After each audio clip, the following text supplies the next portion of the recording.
talking about the application of femtosecond laser for deep anterior lamellar keratoplasty. As we have heard from the previous speakers, that the application of femtosecond laser allows greater precision and flexibility of incisions, and this allows better wound apposition. And there are studies that show that the femtosecond laser can also create channels which can increase the accuracy of depth of placement of the needle or cannula for air injection in big bubble DALK surgery. So the various incisions that have been used for DALK are the zigzag, which is done with the intralace, the mushroom configuration, or the angulated cut as seen in the picture. Unlike the other femtosecond laser, the Zima Z6 that I have experience with, this is a small laser unit which can be shifted to the operation theater, so you don't have to shift your patient. You can keep the unit in the OR next to the operating table, and you can use it intraoperatively during the surgery. So this is a patient where a big bubble DALK has been planned. So unlike a Trifine where you go in steps of 0.25, here you can have in 0.1 steps. So here I'm using an anterior diameter of 8.2 and a posterior diameter of 6.7. The interface depth for the junction of the mushroom cut is about 300 microns, and the total depth of cut is about 420 microns, and this will be at the depth of the 6.7 millimeter diameter. So you need to have a regional pachymetry map when you are planning the surgery for the DALK surgery.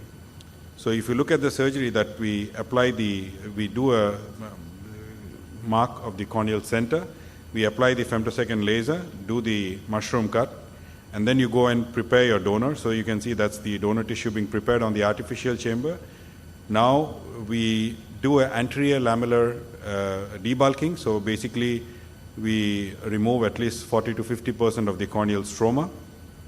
You can see the nice mushroom cut in the peripheral edge. Now you can go hold with the stromal fixation forceps, hold the peripheral, the inner margin of the cut, and with a pointed dissector go to the base that's at 420 microns and make a small stromal pocket, put in your cannula, and as you wiggle it, you can advance it, and you will find there's a sudden giveaway movement that tells you that you're in the right plane.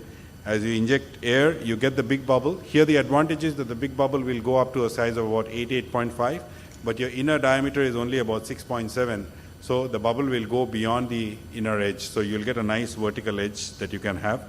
Regarding deflating the bubble, we put viscoelastic, do a paracentesis first, put viscoelastic, then we use a sharp knife to deflate the bubble, and then you excise the residual stromal tissue. Here we can get nice vertical edge because the bubble has extended beyond the inner margin of the posterior cut, so you can have perfect perpendicular edge, so your donor apposition is pretty good. You remove the decimus membrane from the donor, and you place it in, and then you secure it with sutures. If you look at post-op, you will see that the apposition is really good, and a slit view shows us that the donor tissue, you can see the step of the mushroom cut, and if you were to do an OCT, you'll see the apposition, which is pretty good when you do a femtosecond laser-assisted DALK surgery.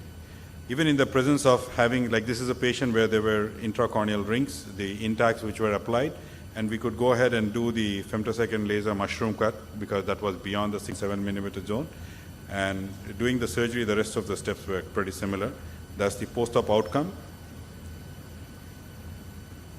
And that's what the pre-op the patient looked at. You can see deep placement of the intact SK ring, and that's the post-op showing you the donor placement. At times when you do this, this is a patient who had had a cross-linking and they was not satisfied. We went ahead, did the big bubble. You can see that in the first attempt we could not get the bubble, so we removed another layer of tissue, and we were able to go back and create a bubble at the second attempt.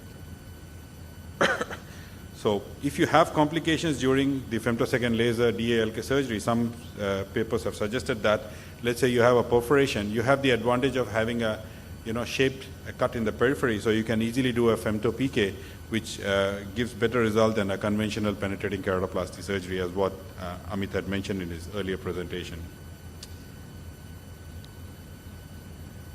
So the angle cut, what we did was we did a 450 microns angular cut, going angled, 120 degree, the posterior diameter being a little larger, and then we did a 300 micron horizontal cut, lamellar cut.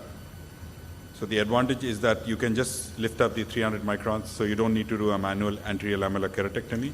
And the 400 micron, there's a 150 micron ledge in the periphery, so you can go to that ledge, put in your pointed dissector at the base of the cut, and then put in your cannula and create the big bubble. These are two different surgeries, and you can see that the formation of the bubble in both the cases looks pretty much identical.